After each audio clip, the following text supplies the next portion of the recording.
Welcome back to the Silo Podcast. I'm here with Scoot. or Caleb, and we're here to talk about kind of who you are. I'm a human. Cool. End of the podcast. See you next time. Let's get into it. Perfect. First, He's got something to say. for all you Discord people out there, Hey, yo, Discord. you might know me as the person that talks about random topics and questions the world itself. So my question is grass just the Earth's version of carpet? Good question. I Is feel it? like I always answer, so I want to hear your response first. Yes. That was the Uno reverse card, really Yes. quick. Okay, yes it is. Yes, it is indeed. Feels What if soft. what if this grass got super tall though? Is it just like shag carpet at that point? At that point, it's just shaggy carpet. Okay, that's fair. Is Yeah. it like the Earth's like hair, or is like trees the hair? Hey, man, you're getting too crazy. You're blowing my mind. I'm sorry. I take it back. No, it's the carpet. Okay, cool. The Earth doesn't have a head. Okay, you learn something new every day, and I just learned that the Earth doesn't have a head. At least I think not.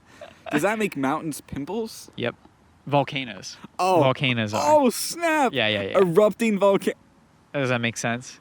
Whoa! Bruh. Mind Bruh. literally blown. The more you learn on the Silo podcast. Welcome everyone. Thank you.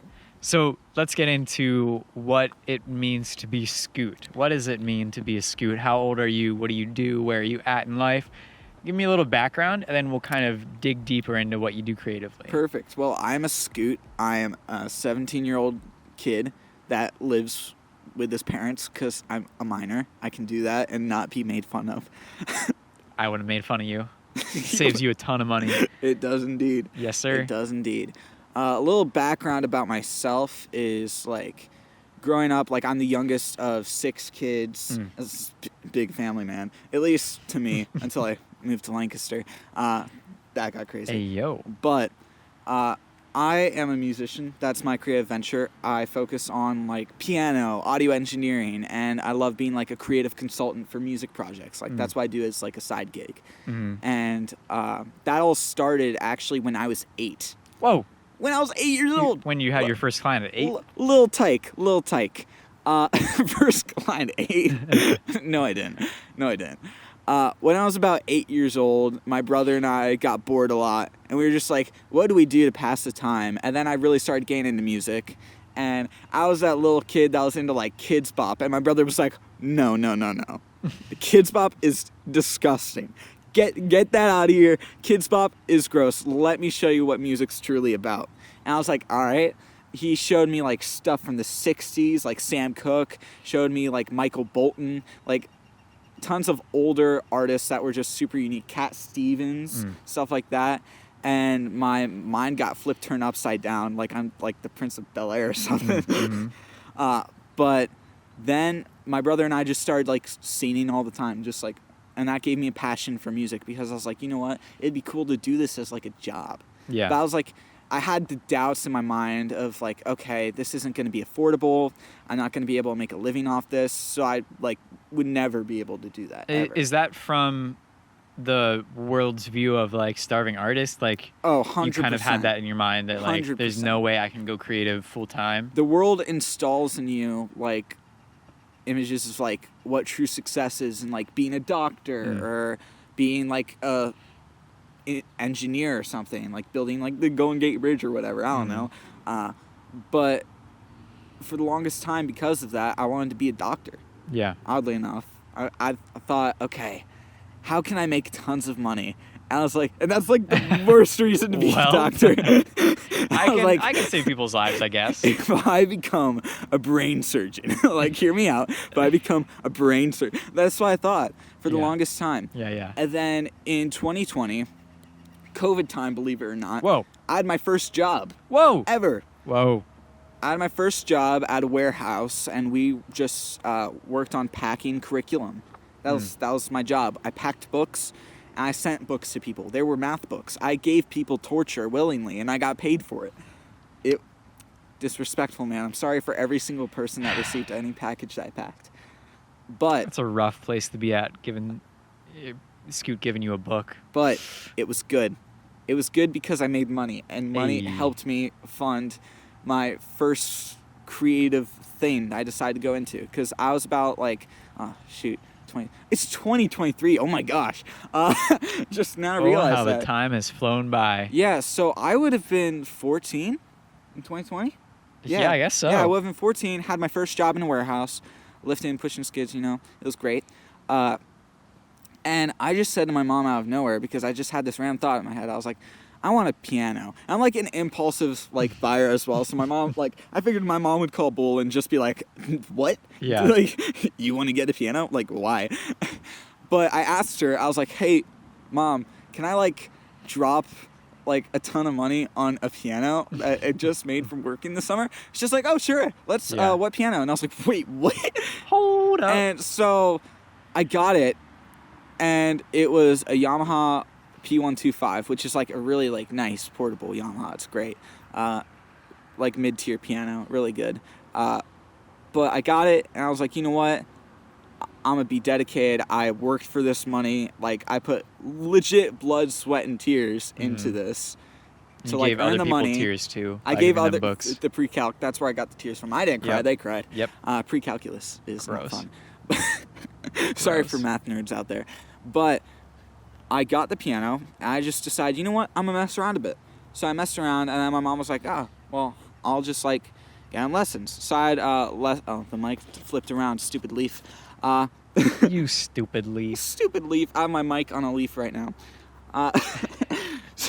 We're in a park, by the way, Yeah, we're for in you a park. audio listeners. So we got piano lessons, and it was with this amazing guy named Mark. Love Shout Mark. out to you, Mark. This just middle-aged guy just teaching me piano, and I couldn't read sheet music. And that was what I'd consider to be one out of the 3 roadblocks that hit me, and hits me still even as a musician, is not being able to learn how to read sheet music. Because even with how you learn instruments at all, it's all based on that. Yeah. So if it's all based on that, you just feel super insecure of your abilities compared to other it's people. a fundamental structural thing. Because every musician at some point in their life compares himself to others. And for me, it was the biggest thing of I'm not one of those classical musicians that can read sheet music and do all that. And so that was the biggest thing. But then he learns that I could learn by ear. And I was like, okay, I guess I can work with this. So we started diving into stuff like jazz, and that's when my love for music truly started to come alive. And this is you don't even know this, man. Uh-oh. This some intense stuff. I remember as I was almost 15, and I decided I might actually have a shot with this piano stuff, and I started diving into songwriting, and I was like, I'm on audition for America's Got Talent. Hey, yo, what? So I legit did that. This is a live reaction from me. Yeah, I have live no reaction. idea that you did this. He's never heard this. Most people haven't. Yeah, I just decided to, and it was one of my first songs. It wasn't even that good looking back at it, but I had hope. And then when I didn't get in, I was like, oh wow, this sucks. And I kept going on a journey of whatever progress I'd make, I would just hate it because I hated the way I played. I hated the way I did things. And that stayed for a long, long, long time. Until I met a certain young red-headed man. I don't know who's redheaded I don't in know. your He's circles. this but short guy with tats and stuff, glasses. You said it, not me. Short redhead man. You know who you are. Hi, Gavin. Other part of Silo. Oh, hey, Gavin. now that he said your name, it makes sense. Yeah, so I moved to York I moved to York in 2021. And when I moved to York, I was still taking piano lessons and Because you were in Flow Rida before? I was in, actually, that dives into something else, yeah. I was raised in Florida the first, 7 years of my life. Then a job that my dad got landed us in Pennsylvania, where I've been ever since. But I had most of my years in Pennsylvania in Mannheim, Lancaster. So yeah, just a little tiny fact about me. But we ended up moving to my grandparents' old house. My grandparents were selling their house, and so we moved to my grandparents' old house.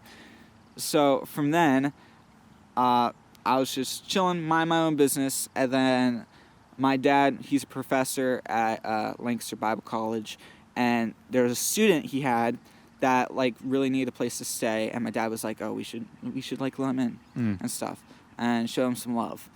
That is none other than my great friend Josh K. If you know who you are, yeah, Josh K. He stayed in the room right next to me for like a month and a half.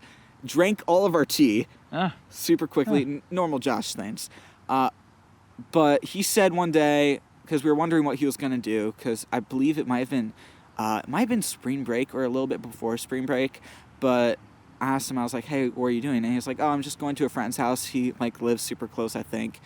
And I was like, "What's his address?"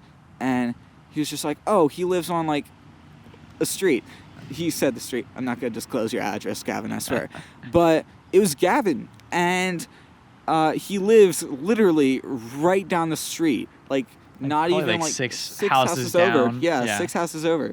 Yeah, he lived just right there. And so when my mom learned of this, my mom's like a super social person, and she was like, "Oh, invite him for dinner."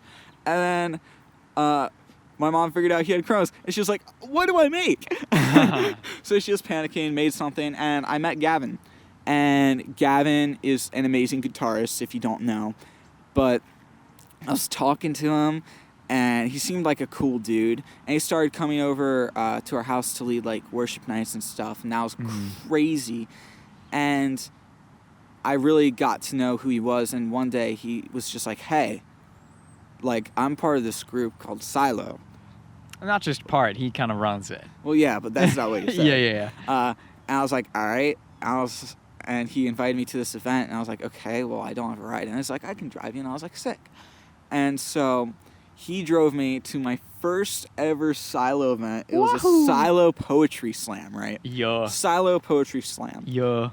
That's when my mind completely flipped about how I treat creativity. Because there are people talking there, dealing with the same stuff. Like self-doubt, self-criticism, imposter syndrome. Big one. Burnout, all these things that I struggled with, and I kind of felt alone as a creative because I didn't have much community. I found that community. And from there, I started to truly appreciate my work and dive deeper into piano and music. And then I decided, you know what? I want to produce. Like, producing sounds fun. I ran live audio one time at my youth group up in Ephrata, PA. Like, just one time. That's it. And I was like, this is actually kind of cool. So I then decided, well, I'm going to just invest in this. So I asked my mom again. I was like, "Hey, can I like drop like ridiculous amount of money on some audio equipment?" She was like, "Yeah, sure." And I was like, "What?" This is like so outside the norm. Yeah. So I got it, and I just truly started flying with that. And it was like production and like the music theory and like the really colorful ambient music that just sounds so nice. Like that's what really got me like hooked. And that's where I am today. I'm like practicing piano, getting some ridiculous instruments. Like I got an accordion the other day. You played the melodica for us? Yeah, melodica. Melodica is like a little like handheld like piano harmonica thing. It's great. Wonderful. Doesn't sound as stupid as it looks. It really doesn't. No, it doesn't. It sounded good. It sounds pretty good. It'd be like Mr. Talkbox or whatever. Yeah. You get like one of those see-through tubes or whatever. Yeah, that, like you talk into. Yeah. So that's the path you wanted to go down, right? You wanted to be Mr. Talkbox? Exactly. That's why I got an accordion. I want to be Weird Al Yankovic. That's a true path. I got the hair. I just need to get a perm. Yeah, you do. That's where I'm at. So you discussed one of your barriers. You said you had 3. What are the other 2? Yeah. So the first one, obviously, was just like the reading sheet music. Yeah. That was super daunting. And along with that is time. Okay. So I've been playing for like 2.5 years now. How old are you? I'm 17. 17. So there's a lot that comes into play with time as well when you're this age. Yes, especially when you're surrounded by creatives that have either been playing since they were little kids or they're just like full-grown adults, right? Yeah. So it's easy to compare yourself to others when they have like so much more experience. And especially like for me, like I'm auditioning for a music program at Lancaster Bible College.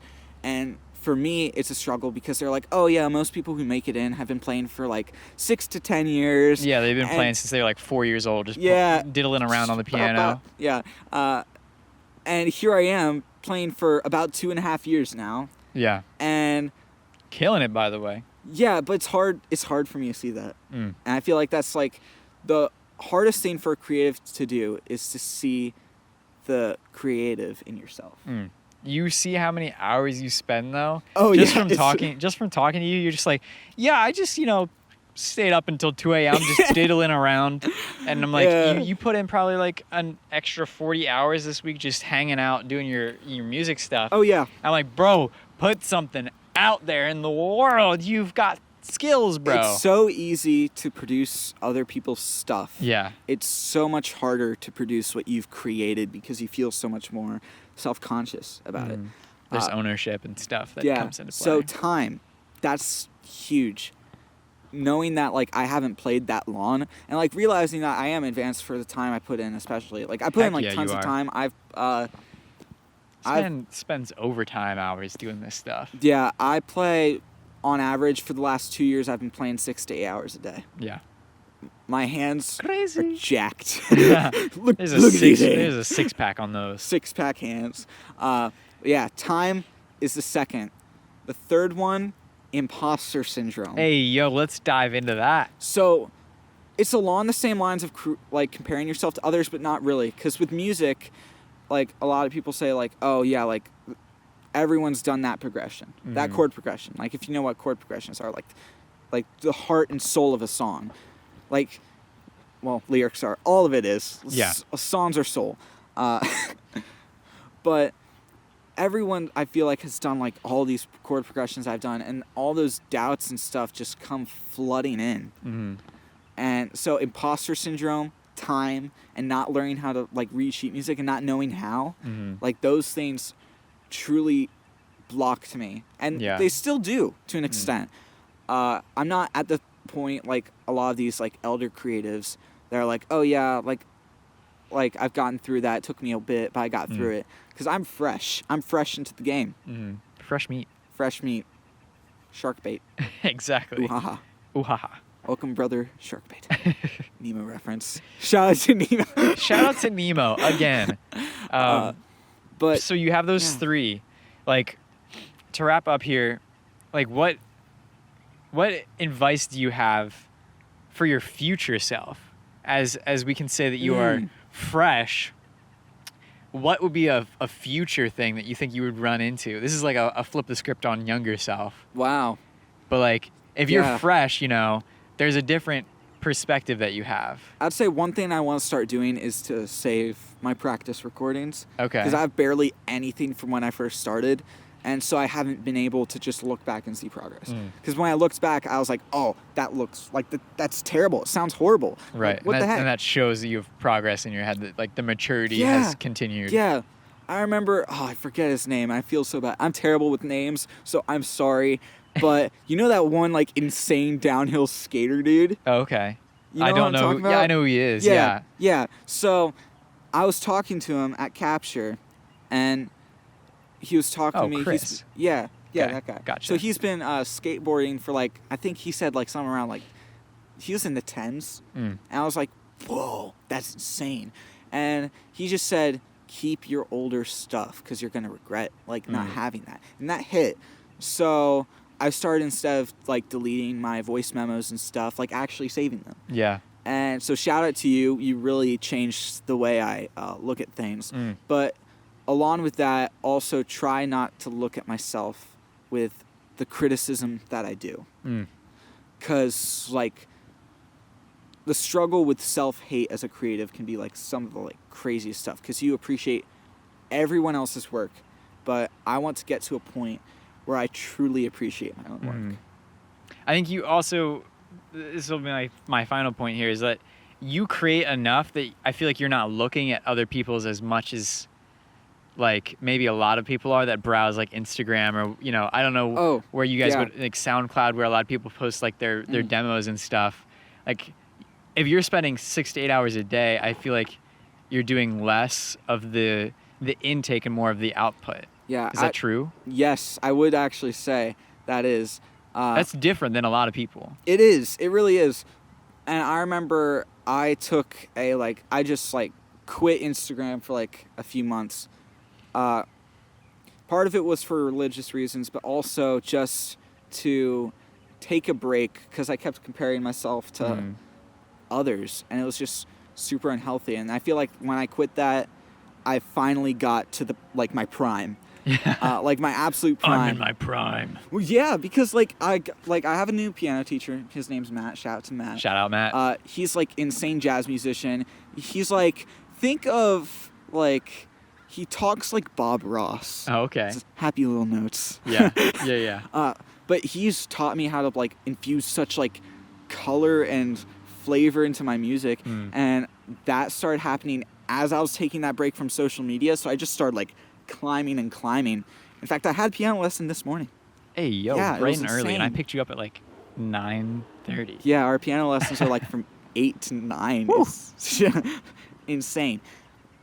But yeah, having so much time to put towards everything else gives me less time to judge myself because of what other people are doing. I see. Hey, well, it's been an honor having you, sir. Thank it you, feels man. like one of those times where I should shake your hand. Oh, shoot. I'm holding the leaf. I'm switching off hands. We're fumbling. Boom. That's on camera. That's on camera. The shake. All right. We love you guys. Take it easy. Scoot, any last words? Biscuits are fire. On gravy. Peace. Heck yeah.